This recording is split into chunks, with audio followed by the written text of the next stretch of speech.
You see this? This is wisdom from the guy who defeated Hitler. That makes me as good as Winston Churchill, pretty much, I think.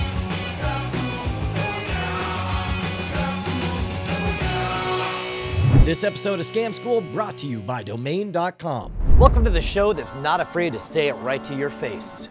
You are my greatest creation. Welcome to Scam School, the only show dedicated to social engineering at the bar and on the streets. Hello, beautiful citizens of the universe. I'm Brushwood. We are back at the Rusty Mule, and we are gonna learn from Dan Martin how to steal the world's most popular watch. I think they're popular, right? Go, go, go, go!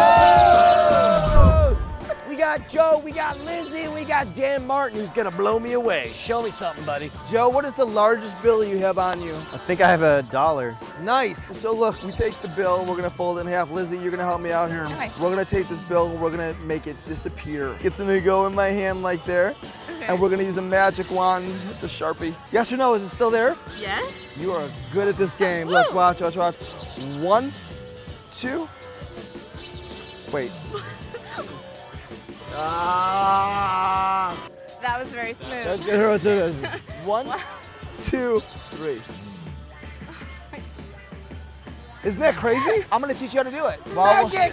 Magic! You're gonna hold your left hand, make a fist around it, hold the marker in this hand, turn your hand over, watch. Okay. Is it really a magic wand? Is that how I do this? No! It's actual wizard. Look at you. Cinderella. Look. Here's what happens. Open your hand. You show the bill. Okay. You squeeze the bill, right? Watch, you take the marker and you're like, look, I'm gonna make the bill disappear. You're gonna go 1, 2, and on 3, look, this goes here and you come down, boom, and it's gone. You're like, wait a second, you open the hand and you show them the bill. I then show you that the marker went here. When I do that, I ditch the bill in my pocket, right? I come back with the closest layer, 1, 2, 3, and it vanishes. That's pretty good, right? Yeah, that Right, is. here, let's do one more. Here, do 1, 2, 3 on my hands with the bill. 1, 2, 3. Boom, did you feel it? Dropping the mic. I'm out. I'm done. The watch. Boom. Dude, that was perfect. I think he's got another $1. Can you turn that into another Apple Watch? Yeah, can I trade the $1 for the Apple Watch? I can hear voices and footsteps all throughout the night. People say that it's because I live in an apartment complex, but I know, I can tell the difference. Something's not right. You know, I just want to make sure that my kids are safe. I mean, I don't have kids, but you know. You know, it sounded like a pretty clear-cut case of a spectral apparition spirit ghost monster thing, so I told him we'd check it out.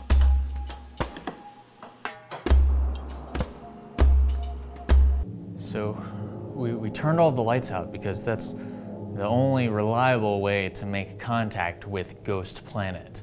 Now the reasoning behind this is hotly debated, but most people believe that it works because ghosts love dramatic tension.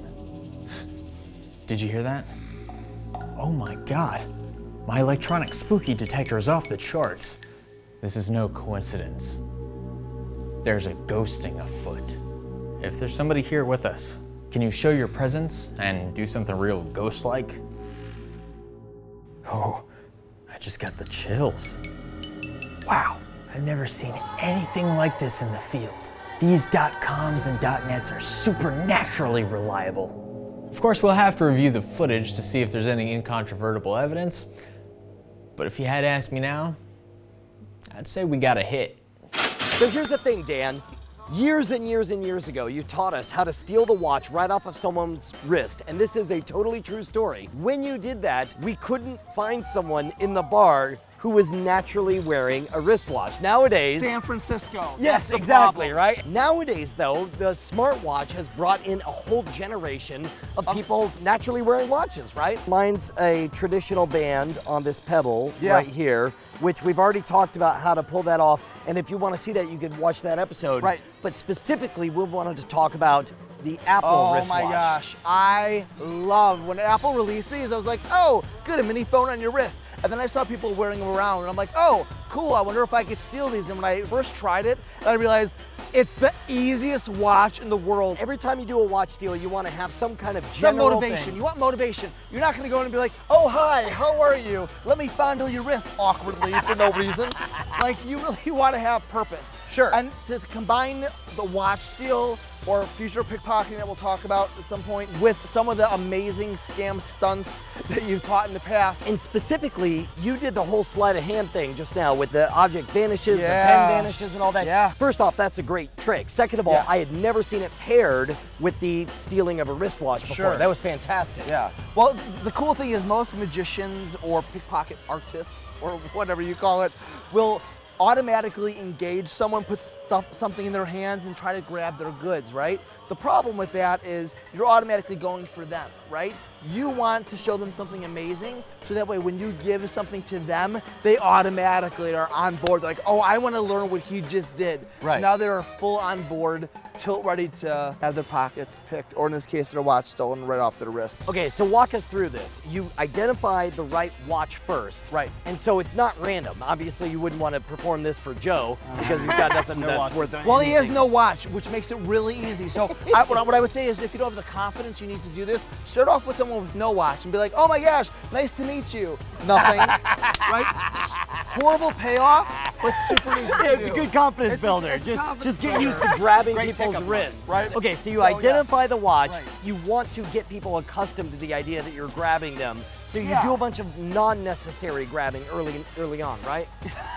Yeah, I mean, you should buy them dinner first. Because What I there's a like doing, mistake. though, honestly, you know, when you pickpocket anyone, what makes you successful is making the other person feel comfortable. If their guard is up, you're gonna be super unsuccessful and kind of running an uphill battle. So it's like, hey, how are you? You lean in. Hi, how are you? Good. That's it. It's not like, hello, lady, you know? So like, hi, how are you? You know, we're gonna do something here. Hold out your hand. You know what? Tell you what, I'll do it, not you. Here's $1. Right. So let's say you're doing it on me, to me. Okay. Well, here, I guess I should be on this side, right? I'm lefty, so I do things a little bit reversed, but that's okay. fine. You want your natural arm to reach forward and grab? Or? So whatever arm that you're comfortable stealing with, even though I'm lefty, I'm doing the motions with my left hand. Right. I'm stealing with my non-dominant, which is right. Whatever works for you, but you don't want to be reaching over the person. I think that's really awkward. Yeah. Some people will do that. I think it's awkward because you're making a grabby, like, lurching motion, which is Sure. awkward and And inappropriate. it's double difficult because we have cameras around, so Right. we kind of want to fit it that way Yeah, anyway. yeah. So for on this side, if I'm next to you, what's gonna happen is I can grab your wrist right here Yeah. and misdirect with this hand, right? So now right here, turn this hand over. Here, Yeah. hold the marker here. So we're gonna Holy go crap, one. real quick, the moment that you gave me a motivation, the moment you said, hold the marker, I was focused on the marker and I stopped noticing how tightly you were gripping me. Right, because now I'm gonna grip this wrist and look, everyone's focus is right there. Right there. It's not focused on your watch that's already off. Let's talk about specifically how the Apple Watch differs. I guess there's one band that's all magnets or whatever, that it's not technically even clasped. And all I remember thinking was like, "Bleh, those are gonna be easy as hell to steal." Yeah, because what your hand's gonna do is your middle finger's gonna go right under here to grab it. Because look, when you're gonna steal someone's property, always have a good grip on it and support it, whether you're palming it or clipping it, which I like to do. Because if you drop their watch, you're a jerk. Oh, sorry, I was pickpocketing you and I screwed up. So you're gonna take this, and then for the magnetic one, it'd be like hold the marker nice and tight, and you just go plop. Or you didn't have to do that with the magnetic one. You grab with your middle finger, bring the wrist up, and you could undo it with your thumb, just pop it right off. And I just did that with just that band. But if this was the magnetic one, that would be released. And as your hand comes down, this comes off, and I distract your attention to this hand. All right, so specifically, the standard watch band, what do you want to do? Pretty easy. So the same type of thing. Instead of a band that goes to the traditional like pin like on a belt buckle or a typical watch, it's just a little popping pin. And then it pops on that pin and just the band just rests along your wrist naturally. So all you're doing is pulling with one finger that portion of the band out. Wow, that's and as easy. you do, it pops right off. And that's it, right? So you're set, right? And you're set, like the watch is off. We're teaching this for a couple reasons. Number one, because it's fun to do to your friends and family, but more importantly, it helps you be aware if you are a consumer and you have your watch. Okay, so here's the but- question. Yeah. Joe, do you feel like you could pull this off You can do it on me. I'm a very good model for this stuff. Oh, hello, Joe. I understand you're a master of prestidigitation. Big word for a young person like yourself. Would you like to hold this $100 bill that I happen to have in front of me? Yeah, it's a pretty big $100 bill, but so here we go. Let's try this out. Wow, that was so easy. But did you that get was it? like, Quick This is that the first time happened. on Scam School when the trick worked so easy it ruined the trick. I seriously did. Take two. Take two. What's up, Joe? I understand you have wizard powers. I do, Brian. Put your hand out. I'd like to put a $100 bill into your hand like this. And what I'm gonna do is I'm gonna tap on this 3 times. Sure. You ready? 1, 2, 3.